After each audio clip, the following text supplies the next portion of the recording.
अस्सलाम वालेकुम। आवाज़ आ रही है जी मेरी? Can you hear me?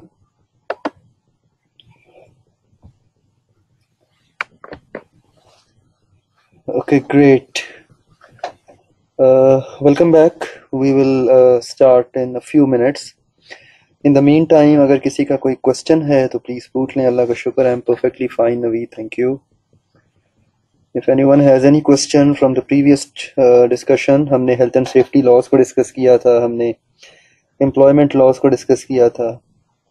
किसी किस्म का कोई कंसर्न, कोई क्वेरी है तो please put forward. Today will start with data protection laws. ठीक है जी। उसके बाद हम डिस्कस करेंगे साइबर लॉस को, फिर हम डिस्कस करेंगे कंपटीशन लॉस को, फिर हम डिस्कस करेंगे consumer rights and consumer protection loss को। तो आज लीगल फैक्टर्स हम इंशाल्लाह रैप अप कर देंगे। We will wrap up the legal factors after after we are done with the legal factors we will talk about economic factors. Economic factors को आज हम इंट्रोड्यूस कर लेंगे, उसको इंशाल्लाह डिस्कस हम कल करेंगे।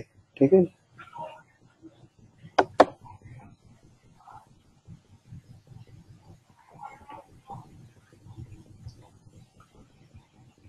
सो वील स्टार्ट इन 2 मिनट्स। ठीक है, 2 मिनट में स्टार्ट करते हैं।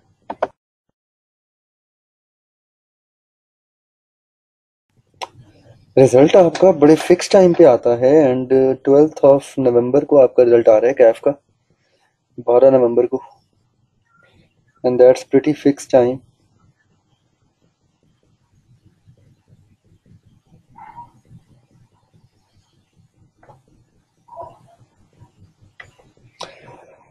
टेंटेटिवली जो आपका रिजल्ट वीक है वो पूरा ऑफ होता है, बट अगेन ये अभी डिसाइड होगा फाइनली। आपका रिजल्ट वीक है 11th to 16th। ठीक है, 11 से 16 नवंबर तक। तो इधर this whole week is going to be off और at least half of the week, but whatsoever आपको इंशाल्लाह स्केड्यूल पता लग जाएगा। मैं ट्रेवल कर रहा हूँ 14 नवंबर से onwards. I'll not be in Pakistan from 14th of November to 26th of November. But nevertheless हम इंशाल्लाह अपनी क्लासेस का स्केड्यूल मैनेज करेंगे। शायद मैं टाइमिंग थोड़ी बहुत चेंज करूँ, क्योंकि 6:30 हेयर मीन्स 4 AM देयर, जहाँ मैं जा रहा हूँ टाइम डिफरेंस काफ़ी ज़्यादा है। तो हम अपनी क्लास अगर थोड़ी सी फिर लेट कर लें, फॉर एग्जांपल 8:30 पाकिस्तानी टाइम पे रख लें, तो वहाँ के सुबह के 6 साढ़े 6 बजे होंगे, तो वो फिर भी सूटेबल टाइम होगा मेरे लिए। और जो भी होगा इंशाल्लाह मैं आपके साथ कम्युनिकेट कर लूँगा फाइनल टाइम को। ठीक है जी। 12 रबीउल अव्वल की छुट्टियां भी आई गेस शामिल हो रही हैं, बिल्कुल। तो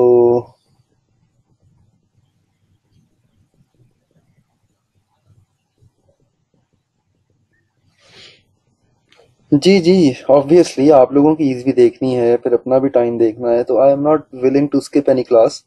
और ऑनलाइन क्लासेस का यही तो फ़ायदा है कि मैं कहीं पे भी हूँ पूरे पाकिस्तान में या even out of Pakistan, so I can stay connected with you people.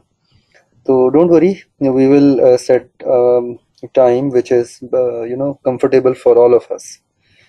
मेरी सुबह हो जाती है 6 बजे, चाहे पाकिस्तान में हो चाहे किसी और मुल्क में हो। I get up too early, so don't worry. Okay जी। सो डेटा प्रोटेक्शन लॉज क्या होते हैं? किसी भी कंट्री के अंदर जो डेटा होता है ना, that is a very interesting and a very important property, and some countries have very strict data protection laws, बड़े सख्त कवानीन होते हैं। पर्पस क्या होता है डेटा प्रोटेक्शन लॉज का? The key purpose is to protect individuals against their personal data to be held and used by other parties, other persons. Data protection laws आपको आपके पर्सनल डेटा के अगेंस्ट सिक्योरिटी मुहैया करते हैं कि आपका data जो है वो कोई और यूज़ ना कर सके। I have no idea, I am not sure, अभी हार्ड कॉपी मुझे नहीं कंफर्म आई है कि नहीं आई। आप चेक कर लीजिएगा आई कैप की वेबसाइट पे, अगर आ गई होंगी तो डेफिनेटली वेबसाइट पे अपडेट होगा स्टेटस, इनका कुछ ना कुछ होगा मौजूद। सो डेटा प्रोटेक्शन लेजिस्लेशन जो होती हैं, तो इसका बेस्ट हल ये है ना बेटा सुबह, कि आप इसका प्रिंट आउट निकाल लेना। Just get a print out, a photo copy और print out of at least first 2 to 3 chapters. कम से कम पहले 2-3 चैप्टर्स जो हैं उनकी हार्ड कॉपीज आप प्रिंट करवा लीजिए ना, किसी भी फोटो कॉपियर शॉप से या किसी भी प्रिंटर से। ताकि एटलीस्ट आपके पास 2-3 चैप्टर्स की हार्ड कॉपीज हों बाय द टाइम बुक की हार्ड कॉपी आती है, तो इन द आप एटलीस्ट हार्ड कॉपी से पढ़ सकती हैं। ठीक है। यस, आई कैप ने कहा था कि अक्टूबर के 3rd वीक में एक्सपेक्टेड है, but I am not sure कि आई कैप अब 3rd वीक तक भेजते भी हैं कि नहीं भेजते। लेकिन इट इज़ रिकमेंडेड कि आप लोग कम से कम पहले 3 चैप्टर्स के प्रिंट आउट्स ले लें। Take the print out of at least first 3 chapters, it would be beneficial for you people. ठीक है। सो डेटा प्रोटेक्शन लॉज का पर्पस क्या होता है? पर्पस होता है to protect individual, private individual against others collecting, holding and using their information. आपका डेटा आपकी प्रॉपर्टी है, आपका टेलीफोन नंबर, आपकी पर्सनल डिटेल्स फॉर एग्जांपल, और ये आपका डेटा आपके कंसेंट के बगैर कोई यूज नहीं कर सकता। हम लोग रहते हैं एक टेक्नोलॉजिकली एडवांस्ड एरा में। We live in an era which is technologically very advanced, और अब जो डेटा है वो हर सोर्स पे शेयर होता है। On every source the data is being shared. ठीक है। आप देखें ना, डेली बेसिस पे आपको अपने मोबाइल फोन पे कितने अनवांटेड मैसेजेस रिसीव होते हैं ना, मार्केटिंग प्रमोशनल मैसेजेस रिसीव होते हैं। Now all of those messages are basically targeted to you because your data is being shared by the marketing firms out there. आपका जो data है वो मार्केटिंग फर्म्स के साथ शेयर हो रहा है। ठीक है। और ये डेटा प्रोटेक्शन ब्रीच है। अब चूंकि पाकिस्तान में इतने कुछ सख्त कवानीन नहीं है, तो पाकिस्तान में डेटा प्रोटेक्शन लॉज जो है वो इतना स्ट्रिक्ट नहीं है। लेकिन अगर आप इंटरनेशनली देखें, दुनिया के दूसरे ममालिक में अगर आप देखें, तो वहाँ पे data protection laws quite strict हैं।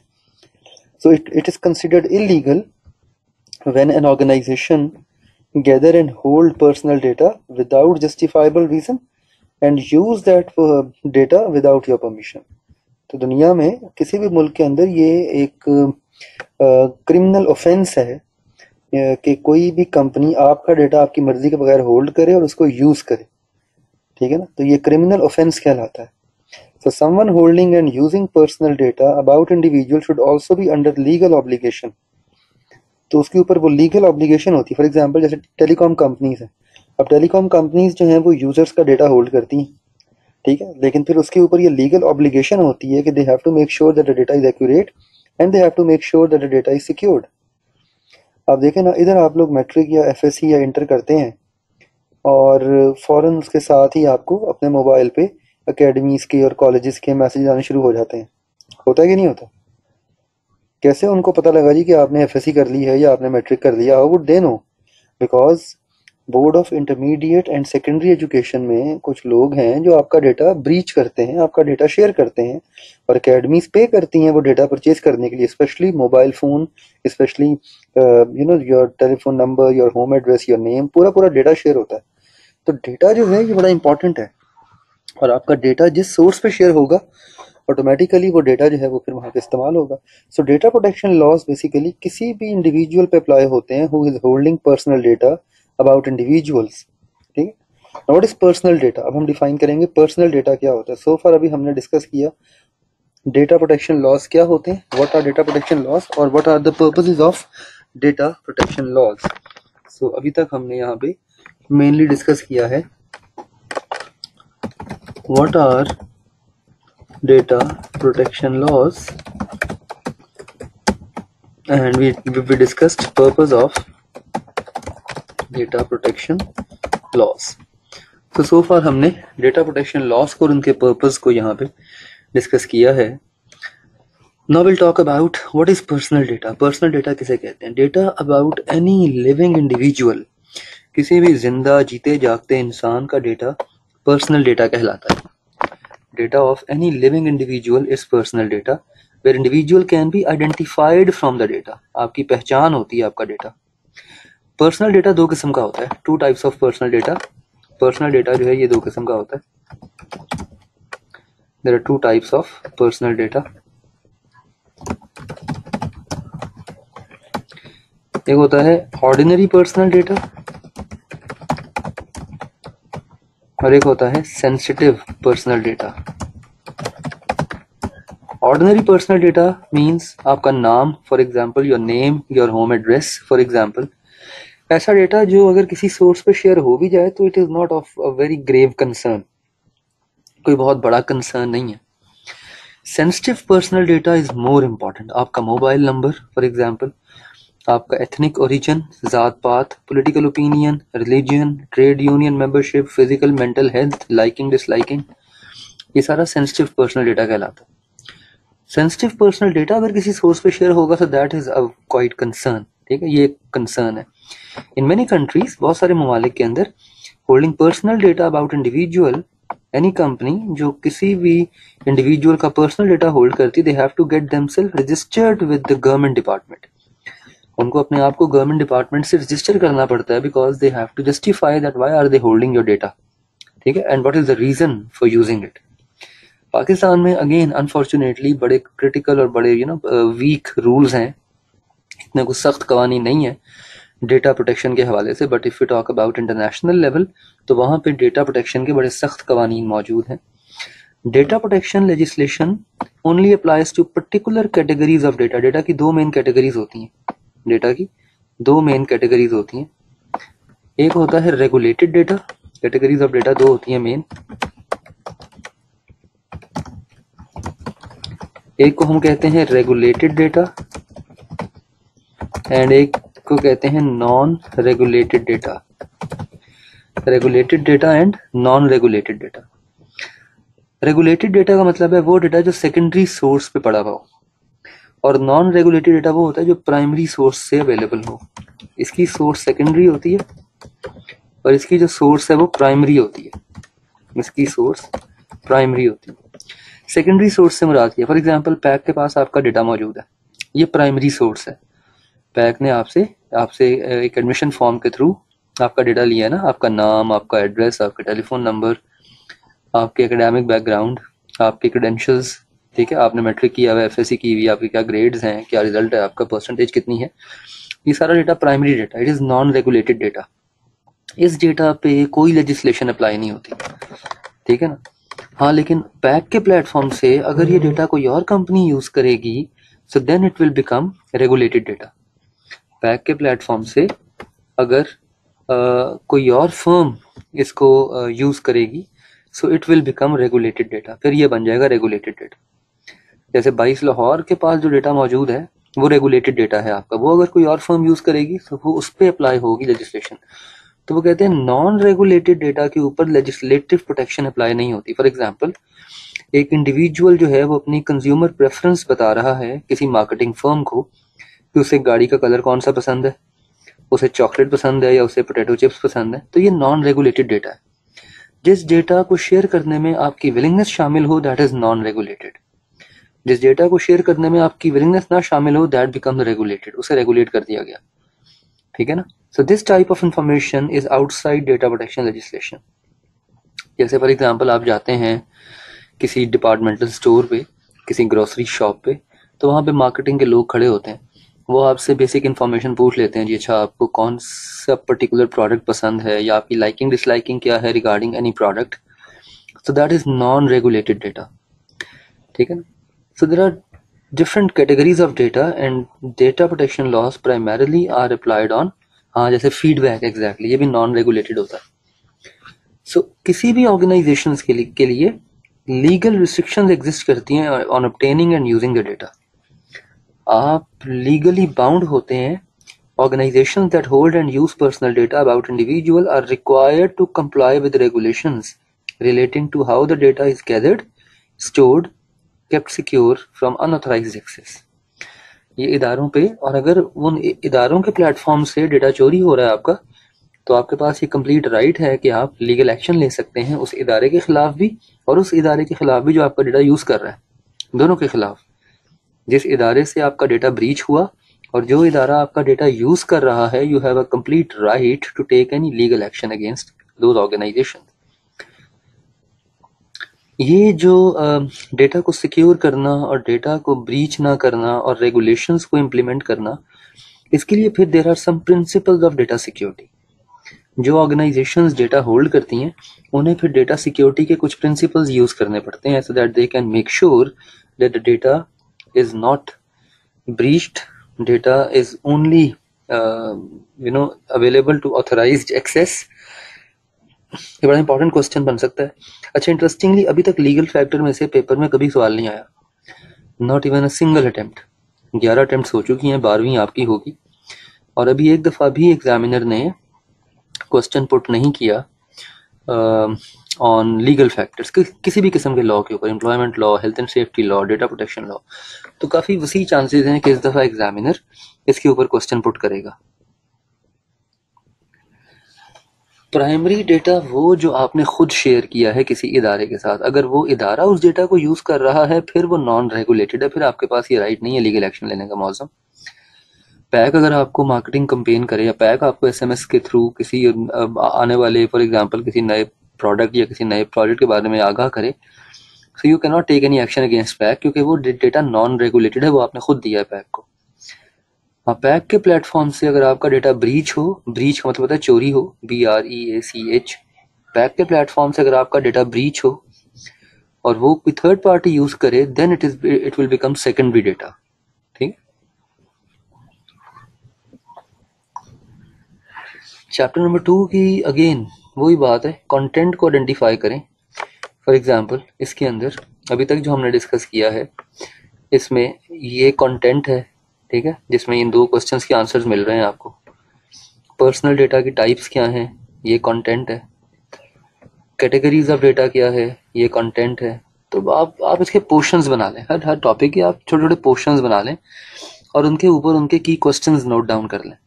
तो वहां से आपको पता लग जाएगा कि आपने किस तरह से किस टॉपिक को प्रिपेयर करना है। यानी डेटा प्रोटेक्शन लॉज में से कम 4-5 मुख्तलिफ किस्म के सवाल बन सकते हैं। डेटा प्रोटेक्शन लॉज क्या होते हैं, इनका पर्पस क्या होता है, पर्सनल डेटा क्या होता है, उसकी कैटेगरीज, उसकी टाइप्स क्या होती हैं, डेटा की कैटेगरीज क्या होती हैं, एग्जांपल्स के साथ बताने को कहा जा सकता है। ठीक है। देन प्रिंसिपल्स क्या होते हैं डेटा सिक्योरिटी के, what are the key principles of data security.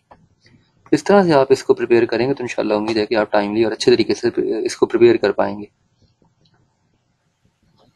ये नॉन रेगुलेटेड, ये रेगुलेटेड है ना बेटा, ये जो डेटा आपका वो जो ब्रांड्स यूज कर रहे हैं वो रेगुलेटेड है ना, आपके मोबाइल फोन कंपनी से वो डेटा उन तक गया है ना, तो that is regulated data.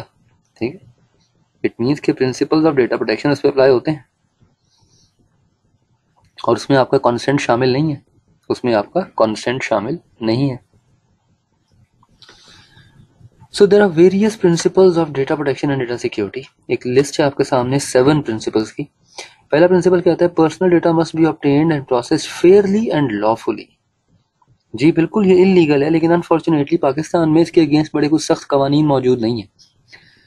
PTA एक एफर्ट जरूर करता है, पीटीए के मैसेज आपने सुने होंगे कि अनवांटेड मैसेजेस की आप शिकायत कर सकते हैं खास नंबर के ऊपर, लेकिन अब आप कितने नंबर्स की शिकायत करेंगे, आप कितने नंबर्स वहां पे लिख के भेजेंगे पीटीए को, हर दफा नए नंबर से आपको एसएमएस आना शुरू हो जाएगा। इसी बिल्कुल ये इलीगल प्रैक्टिस है, लेकिन अगेन डेवलप्ड इकोनॉमीज के अंदर इसके ऊपर चेक एंड बैलेंस ज्यादा है, पाकिस्तान में इसके ऊपर चेक एंड बैलेंस थोड़ा सा वीक है, कमजोर है। ठीक है। सो data must be obtained and processed fairly and lawfully, पहली कंडीशन, पहला प्रिंसिपल। डेटा जो आप इकट्ठा कर रहे हैं उसमें एक इंसान का कंसेंट होना चाहिए। और भी बहुत सारे आते हैं, जीतो पाकिस्तान के भी आते हैं। आपका 5 लाख कैश, 20 तोले सोना और यूनिक की बाइक निकल आई है जी, और आप इस नंबर पे कॉल करके अपना इनाम, बेनजीर इनकम सपोर्ट प्रोग्राम के आते हैं, 28,200 रुपये मिल गए हैं आपको। अभी चंद दिन पहले मुझे ये जीतो पाकिस्तान की तरफ से व्हाट्सएप मैसेज आया and I was really astonished कि अच्छा अब ये व्हाट्सएप पे आ गए। पहले तो एसएमएस की हद तक महदूद थे, अब ये व्हाट्सएप पे आ गए। तो I just try to dig that out कि कितने का स्कैम करते हैं। ये तो पता है कि स्कैम है, लेकिन चलो मैंने कहा टेस्ट करके देखते हैं कि कितने पैसों का स्कैम करते हैं। खैर वो व्हाट्सएप आया मुझे, उस पर लिखा हुआ था जी किस तरह आपका ये जीतो पाकिस्तान से 5 लाख कैश और 20 तोले सोना और ये बाइक है, तो आप इस नंबर पे कॉल करें।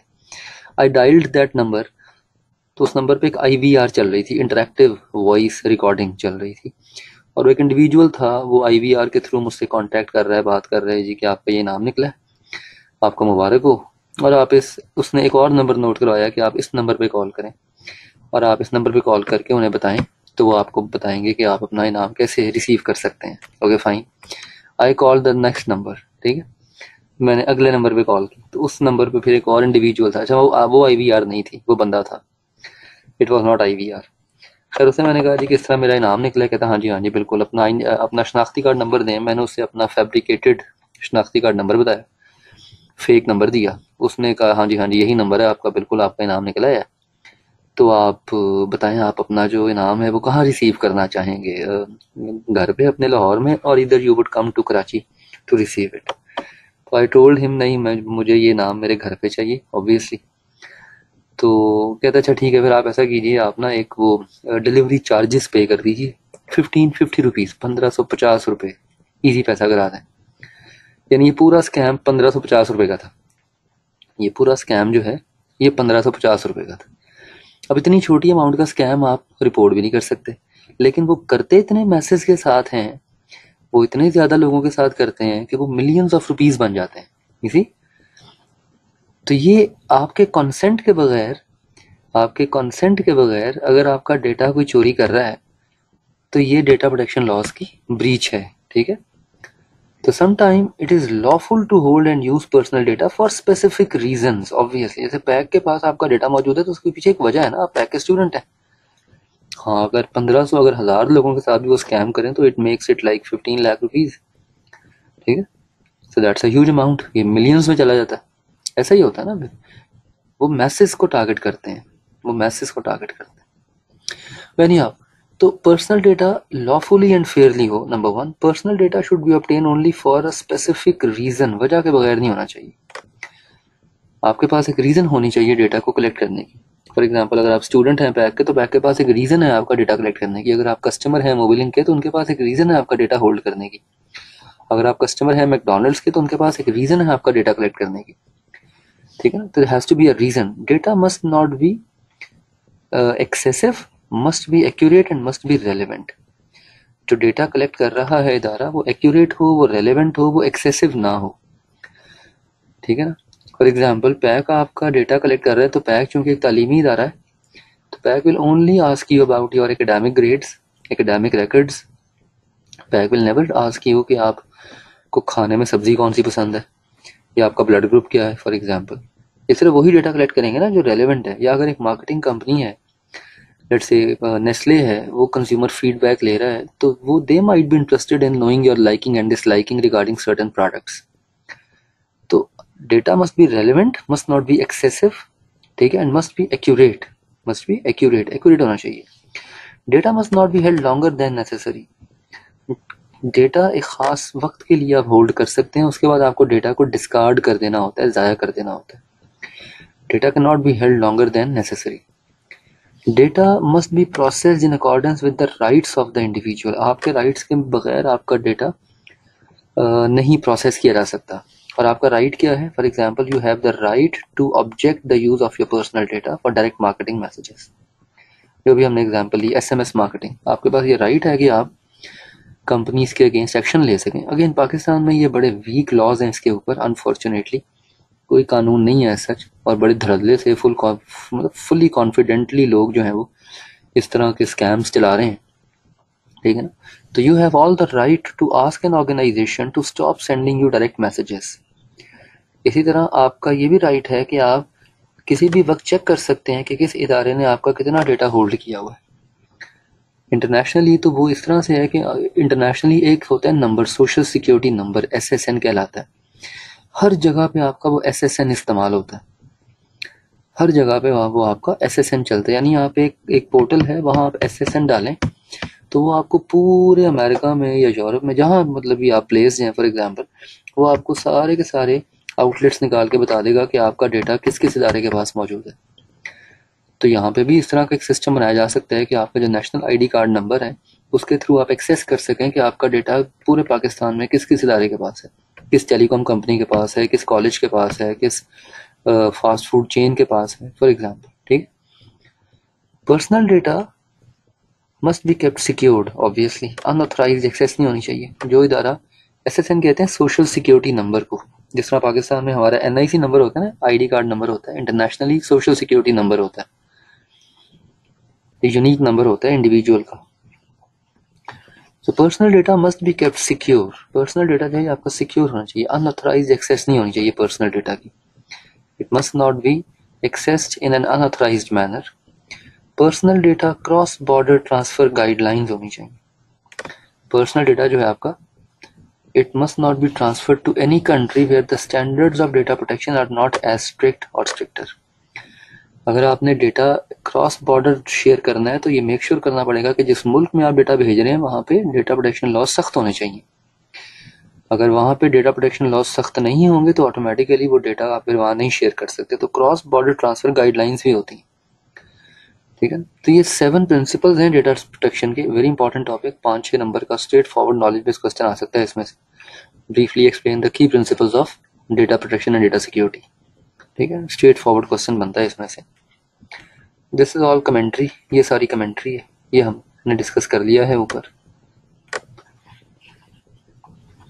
वेल टीएस को ना ये थोड़ी सी इंस्ट्रक्शंस होती हैं कि टेस्टिंग के अंदर मार्किंग थोड़ी सी स्ट्रिक्ट करें, ठीक है। सिनेरियो बेस्ड क्वेश्चन में चूंकि वन वर्ड आंसर होता है तो उसमें तो 100% मार्क्स आ जाते हैं, और जो स्ट्रेट फॉरवर्ड क्वेश्चन जो होता है, जो कंसेप्चुअल क्वेश्चन होता है, उसमें से टीएस को ये इंस्ट्रक्शंस हैं कि 1 से 1.5 नंबर जो है कम दिया करें, just to keep you people on the toes. For example अगर आपके टेस्ट में 15 में से 12 नंबर आ रहे हैं तो आई कैप की मार्किंग स्कीम के मुताबिक उसमें एक आधा नंबर ज़्यादा ही आएगा आपका। So don't worry about that, if you have written completely doesn't matter, ठीक है। उसमें परेशानी वाली कोई बात नहीं। और जहाँ तक सिनेरियो बेस्ड क्वेश्चन का सवाल है तो वो अगर वन वर्ड आंसर है सिनेरियो का तो फिर तो उसमें पूरे नंबर ही आएंगे ऑब्वियसली। सो ये थोड़ी सी इसमें कमेंट्री है, इसको पढ़ लें सिर्फ। Business organization in country where strict data protection laws apply should keep data processing system under review. The rules about gathering, holding and using personal data. Personal data is kept secure from authorized access. Unauthorized, ये word सही कर लें, जैसे unauthorized access, ये typo error किताब में बहुत सारे हैं। दिस इज अनऑथराइज्ड एक्सेस, ये वर्ड सही कर लें यहाँ पे, ठीक है ना। This task can be much more difficult because personal data जो है वो बहुत सारी फॉर्मल सोर्सेज के अलावा इनफॉर्मल सोर्स भी शेयर हो रहा होता है ना, आपकी ईमेल्स के अंदर जा रहा है, ठीक है। रेयर होता है, बन सकता है असद, लेकिन रेयर होता है। अभी तक पास पेपर्स में अगर आप देखें तो 11 अटेम्प्ट्स हुई होंगी हैं टोटल, और 11 अटेम्प्ट में मैंने हार्डली 1 या 2 क्वेश्चन देखे हैं जो कमेंट्री में से आए, तो it's quite rare. Content is more focused, ठीक है। लेकिन अगर आपने इसकी रीडिंग की भी है थॉरली तो आप इसको ब्रॉडली किसी भी क्वेश्चन के अंदर इंड्यूस कर सकते हैं, डाल सकते हैं। If you have read it thoroughly तो आप इसको इजीली किसी भी सवाल में इंड्यूस कर सकते हैं। The next category of legal factor are known as cyber laws. ये न्यूएस्ट लीगल फैक्टर है, बिल्कुल नया, अभी रिसेंटली इंट्रोड्यूस हुआ है। द न्यूएस्ट एरिया, इंटरनेट और इंटरनेट रिलेटेड ट्रांजेक्शन्स की वजह से, ऑनलाइन इंफॉर्मेशन शेयरिंग की वजह से ये वाला जो लॉ है ये काफ़ी ज़्यादा इनकलकेट हो गया है। फॉर एग्जांपल आप ऑनलाइन कुछ परचेज करते हैं अपने क्रेडिट कार्ड के थ्रू, तो आप जो क्रेडिट कार्ड नंबर डालते हैं वो कितना सिक्योर है, कॉन्फिडेंशियल इंफॉर्मेशन क्लाइंट्स की कितनी सिक्योर है, ठीक है। ये चीज़ें बड़ी इंपॉर्टेंट है, और साइबर लॉज जो हैं ये इंश्योर करते हैं कि हाँ, साइबर क्राइम बड़ा कॉमन है, हैकिंग बड़ी कॉमन, तो साइबर लॉज इंश्योर करते हैं कि हैकिंग नहीं हो रही, आपका डेटा सिक्योर्ड है, डेटा आपकी मर्जी के बगैर कोई यूज़ नहीं कर रहा, ठीक। इसी तरह एम्प्लॉयज़ का जो डेटा है ऑर्गेनाइजेशंस में, they are highly vulnerable. Vulnerable से क्या मुराद है, एक्सपोज टू रिस्क, ठीक है ना। तो एम्प्लॉयज़ का डेटा बड़ा इंपॉर्टेंट है सिक्योर करना साइबर सिक्योरिटी के अंदर। खैर ये सिर्फ रीडिंग कर लें, इसमें सब इतने 2 लाइनों में से क्या सवाल बनेगा, ठीक है, जस्ट रीड इट आउट। ये इंपॉर्टेंट है। Competition laws, competition laws define करते हैं फेयर मार्केट कंपटीशन को और एंटी कोल्यूजन को, एंटी कंपैरेटिव प्रैक्टिसेस को अवॉइड करने में हेल्प करते हैं। कंपटीशन लॉज का पर्पस क्या होता है कि आपने एक फेयर कंपटीशन एनकरेज करना है मार्केट में। मोनोपोलीज को बेसिकली डिस्करेज करना होता है। मोनोपोली कहते हैं where theoretically 100% control of a market relies with one organisation, लेकिन प्रैक्टिकली देखा जाए तो 30% ऑफ द मार्केट अगर किसी एक इदारे के पास है तो उसकी मोनोपोली कहलाती है। इंटरेस्टिंगली थ्योरेटिकली किताबी लेवल पे देखा जाए तो अगर 100% शेयर एक इदारे का, एक इंडस्ट्री का एक इदारे के पास है तो उसकी मोनोपोली कहेंगे, लेकिन अगर प्रैक्टिकली देखा जाए तो 30% तक भी, अगर फॉर एग्जांपल टोटल लाहौर में लेट्स सपोज 1000, तपाल की मोनोपोली कहाँ से आ गई टीम में, I am not sure. Tapal तो मार्केट चैलेंजर है, Tapal is not a market leader, it's a market challenger. Lipton Unilever का वो मार्केट लीडर है। ओह अच्छा, I see, that's new to me. चलें क्या सोर्स है, वजह सोर्स शेयर कीजिएगा व्हाट्सएप के ऊपर, I would love to read that article. हाँ, वापडा की मोनोपोली है, ठीक है। तो मोनोपोली का मतलब है कि किसी भी मार्केट का 30% अगर एक इदारे के पास है तो हम उसे उसकी मोनोपोली कहते हैं। जब कंपनी की मोनोपोली होती है तो वो कंपनी अनफेयर बिजनेस में एंगेज हो जाती है। अनफेयर बिजनेस में सबसे इंपॉर्टेंट होता है हायर प्राइस चार्ज करना। यस, माइक्रोसॉफ्ट की मोनोपोली है, बिल्कुल ठीक है, हायर प्राइसेस चार्ज करना, ठीक है। सीरियस रिस्क होता है एंटी कंपैटिटिव बिहेवियर का, जो क्वालिटी पे पड़ता है, ठीक है ना। तो क्वालिटी कम हो जाती है, फॉर एग्जांपल प्रोडक्ट्स की, आप प्रोडक्ट के अंदर वो नई न्यूनेस नहीं लेके आते, इनोवेट नहीं करते, फिर कंज्यूमर सॉवरेनिटी अफेक्ट होती है, कंज्यूमर के राइट्स अफेक्ट होते हैं। तो यहाँ पे फिर गवर्नमेंट इंटरवीन करती है। For example when a company grows to a point where it is becoming a monopoly, तो गवर्नमेंट ऑर्गेनाइजेशन फिर एक इन्वेस्टिगेशन कैरी आउट कर सकती है with a view to decide whether measure should be taken to protect the public, ठीक है ना। या फिर जब कोई बहुत बड़ा मर्जर होता है, when a huge merger takes place, जैसे अभी रिसेंटली मोबिलिंक और वारिद का मर्जर हुआ है। Just spare me a moment, एक मिनट दीजिए।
ओके जी, सॉरी फॉर इंटरप्शन।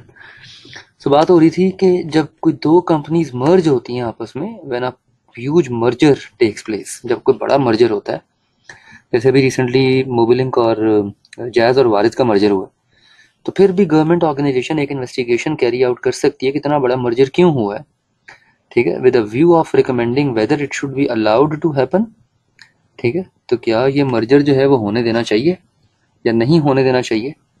तो मर्जर्स के ऊपर भी गवर्नमेंट इस तरह की anti collusion practices, anti collusion, collusion कहते हैं व्हेन टू और more businesses secretly agree to do something for the mutual benefit, इसे कहते हैं collusion. For example price increase कर देना to raise prices and to avoid competition. तो government फिर एंटी कोलूजन प्रैक्टिसेस को एंगेज करती है, गवर्नमेंट कोलूजन तोड़ती है, और गवर्नमेंट कोलूजन तोड़ती है प्राइस कंट्रोल करके। कमोडिटी मार्केट में कमोडिटी मार्केट में यू हैव नोटिस कि गवर्नमेंट प्राइस कंट्रोल खुद करती है। जैसे फॉर एग्जांपल या बेसिक जो इसेंशियल सर्विसेज हैं कंज्यूमर्स की, water, electricity, gas, government price control करती है, ठीक है। इसी तरह गवर्नमेंट प्राइस कंट्रोल करती है कमोडिटीज़ की, लाइक वीट, गंदम की, फ्लावर की, आटे की, चीनी की, चावल की। तो गवर्नमेंट प्राइस कंट्रोल करके फिर कमोडिटी मार्केट को रेगुलेट करती है। हाँ, oil, OGRA, exactly, oil and gas regulatory authority, ये भी एक बॉडी है जो गवर्नमेंट के बिहाफ पे प्राइस कंट्रोल करती है। सो कंपटीशन लॉज में the most important thing is to encourage fair competition. Competition laws के अंदर सबसे इंपॉर्टेंट चीज़ होती है फेयर कंपटीशन को एनकरेज करना। अगेन इसमें भी मोनोपलीज का कॉन्सेप्ट एक दो नंबर के क्वेश्चन में आ सकता है। कोलूजन्स क्या होते हैं, एंटी कोलूजन प्रैक्टिस क्या होती है, again 1-2 marks question might appear, ठीक है, बाकी सिर्फ रीडिंग है। ये इंपॉर्टेंट है। कंज्यूमर राइट्स क्या होते हैं, कंज्यूमर प्रोटेक्शन लॉज कैसे बनाए जाते हैं। कंज्यूमर्स के राइट्स को प्रोटेक्ट करना ये भी लीगल फैक्टर्स में आता है। इसको कंज्यूमर के राइट्स को प्रोटेक्ट करने के लिए या हम कॉन्ट्रैक्ट लॉ यूज़ करते हैं या हम sales of good legislation use करते हैं। कॉन्ट्रैक्ट बेसिकली एक लीगली बाइंडिंग एग्रीमेंट है बिटवीन टू पार्टीज, ठीक है। तो जब एक कॉन्ट्रैक्ट आप डेवलप करते हैं तो मतलब आपने लॉ में भी पढ़ा होगा ना, बिजनेस लॉ के सब्जेक्ट में आपको पढ़ा होगा ना, कॉन्ट्रैक्ट क्या होता है, कॉन्ट्रैक्ट की शिकें क्या होती हैं, कॉन्ट्रैक्ट के क्लॉजेस क्या होती हैं। तो कॉन्ट्रैक्ट बेसिकली दो पार्टीज के दरमियान एक लीगली बाइंडिंग एग्रीमेंट होता है। And when a contract is drawn, each party is obliged to carry out their part of the agreement. Her party पे ये जिम्मेदारी आयद होती है कि वो अपने एग्रीमेंट का हिस्सा कैरी करें. If one party fails to do so, the injured party, वो पार्टी जिसकी साथ ज्यादती हुई है उसे इंजर्ड पार्टी कहते हैं. तो इंजर्ड पार्टी जो है वो लीगल एक्शन ले सकती है for the breach. Breach means तोड़ देना, breach of contract. So consumer protection laws के अंदर दैट इज वेरी इंपॉर्टेंट कि आप कंज्यूमर के राइट्स को प्रोटेक्ट करें, आप कंज्यूमर के राइट्स को प्रिजर्व करें, so that you can ensure कि कंज्यूमर जो है वो वायलेट नहीं किया जा रहा या कोई कंपनी उसके राइट्स को वायलेट नहीं कर रही. तो कंज्यूमर के राइट्स को प्रिजर्व करना ये भी इदारे की जिम्मेदारी होती है. ठीक. कॉन्ट्रैक्ट लॉ की डिटेल्स वेरी कर सकती हैं डिफरेंट जुरिस्डिक्शंस कहते हैं कवानीन के मुताबिक, डिफरेंट कवानीन में. बट हाउएवर जो मेन कंपोनेंट्स होते हैं कॉन्ट्रैक्ट लॉ के, उसमें ऑफर एंड एक्सेप्टेंस है. आप एक ऑफर दे रहे हैं और एक्सेप्टेंस क्या है? Intention to create a legal relationship. Binding contract दोनों पार्टीज जो है अपनी अपनी इंटेंशन देती हैं क्योंकि fine we are willing to enter in the contract. And consideration, दोनों पार्टीज जो हैं वो अपने अपने एंड पे क्या क्या प्रॉमिस कैरी करेंगी, उनकी कंसिडरेशंस क्या है. अच्छा, एक होता है फ्रीडम ऑफ कॉन्ट्रैक्ट. ये भी आपने पढ़ा होगा कॉन्सेप्ट. फ्रीडम ऑफ कॉन्ट्रैक्ट का मतलब होता है कि दोनों पार्टीज के पास ये राइट होता है that they are free to enter into the agreement without interference of the law. Law के इंटरफेरेंस, जैसे फॉर एग्जांपल एक प्रॉपर्टी बेच रहे हैं आप, now that's a freedom of contract. उसमें जो कॉन्ट्रैक्ट आप ड्रॉ करेंगे उसमें फ्रीडम ऑफ कॉन्ट्रैक्ट एग्जिस्ट करती है कि उसमें लॉ इंटरफेयर नहीं कर रहा और आप अपनी मर्जी की टर्म्स एंड कंडीशन सेट करके, या फॉर एग्जांपल आप कोई प्रॉपर्टी रेंट आउट कर रहे हैं तो उसमें लॉ इंटरवीन नहीं करता, आप अपनी मर्जी से टर्म्स एंड कंडीशंस को डिफाइन करके आप उस कॉन्ट्रैक्ट को ड्रॉ कर सकते हैं. However there are some specific areas जहाँ पे फ्रीडम ऑफ कॉन्ट्रैक्ट एग्जिस्ट नहीं करता. फॉर एग्जांपल एम्प्लॉयमेंट कॉन्ट्रैक्ट्स हैं. Employment contracts are governed by employment laws. Employment laws उसे गवर्न करता है, तो इसमें फ्रीडम ऑफ कॉन्ट्रैक्ट नहीं होती. ठीक है. इसी तरह स्टैंडर्ड फॉर्म कॉन्ट्रैक्ट्स होते हैं, जैसे टेक इट और लीव इट कॉन्ट्रैक्ट कहते हैं. एज इज बेसिस पे होते हैं, जहां है जैसा है की बुनियाद पे, इसे कहते हैं as is basis. As is basis. For example जैसे गवर्नमेंट के बिडिंग कॉन्ट्रैक्ट्स.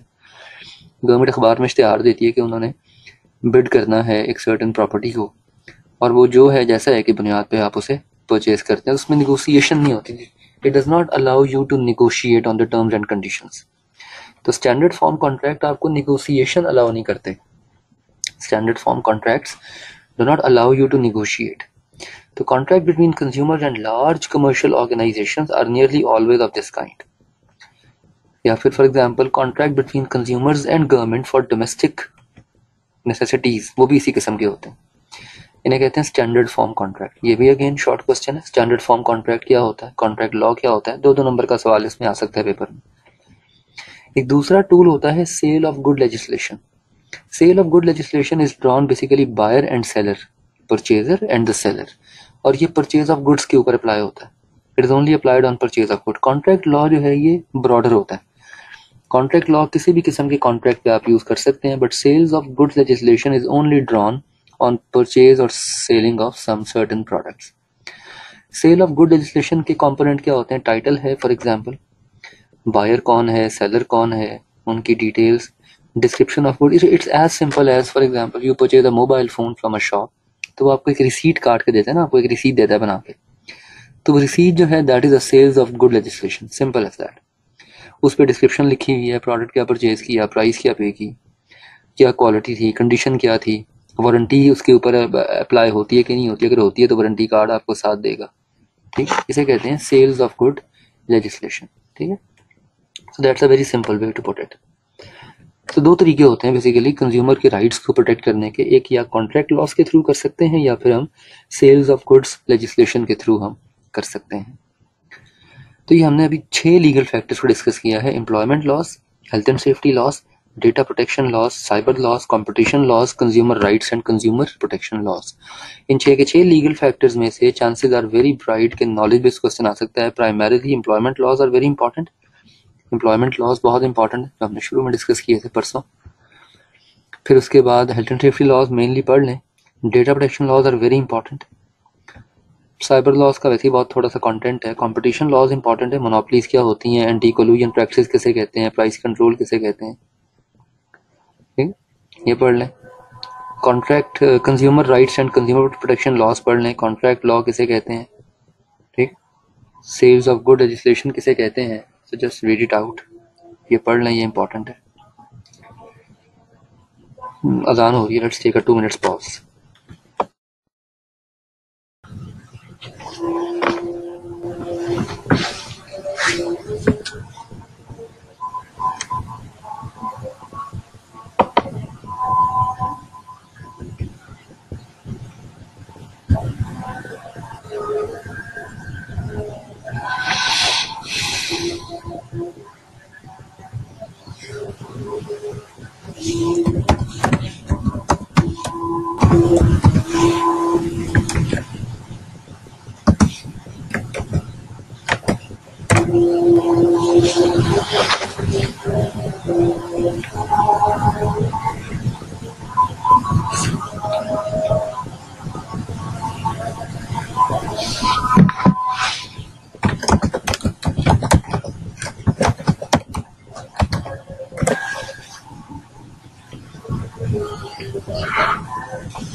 ओके जी, सो डजंट मैटर, ठीक है, हम लॉबी ग्रुप्स फिर कल पढ़ लेंगे। कोलूजन कहते हैं when two parties come together and make a joint agreement to raise prices. When two parties come together and make a joint agreement to raise prices, ठीक है, इसे कहते हैं collusion. Anti-collusion means when government takes some action to minimize collusion, इसे कहते हैं anti-collusion, ठीक है। ओके, डजंट मैटर, ठीक है, आप इसे पढ़ें। कल हम इंशाल्लाह लॉबी ग्रुप्स को डिस्कस कर लेंगे और लॉबी ग्रुप्स को डिस्कस करके कल हम इंशाल्लाह इकोनॉमिक फैक्टर स्टार्ट करेंगे। असल बोरियत तो आगे शुरू होनी है यहाँ से बेटा, असल बोरियत तो यहाँ से स्टार्ट होनी है। जो introduction to economic and finance जिससे आपने बड़ी मुश्किल जान छुड़ाई थी, वो भी मैक्रो इकोनॉमिक जैसी तबाहकुन चीज़ से, वो दोबारा आपके गले पड़ने आ रही है। Don't worry, so I know macroeconomics जो है that was a nightmare for everyone, so macro आ रही है दोबारा, डोंट वरी, ठीक है।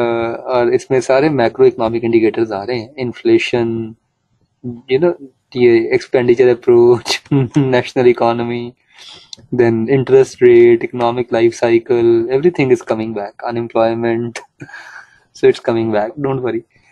तो इंशाल्लाह कल फिर हम मैक्रो इकोनॉमिक्स फैक्टर्स को डिस्कस करना शुरू करेंगे और let's see, but I will try to make it easy and simple कि आप इसको टॉपिक बाय टॉपिक डिस्कस करें। Yes, business is actually based on economics, business की बैकबोन इकोनॉमिक्स है, ठीक है। सो बिजनेस की जो एसेंस है उसे आप नहीं समझ सकते अगर आप उसमें इकोनॉमिक प्रिंसिपल्स यूज नहीं करते। ओके, चलो फिर ठीक है, कल कंटिन्यू करते हैं इंशाल्लाह। एंजॉय योर इवनिंग, चाय शाय पिए, खाना वाना खाएं, कल मिलते हैं इंशाल्लाह। अल्लाह हाफिज।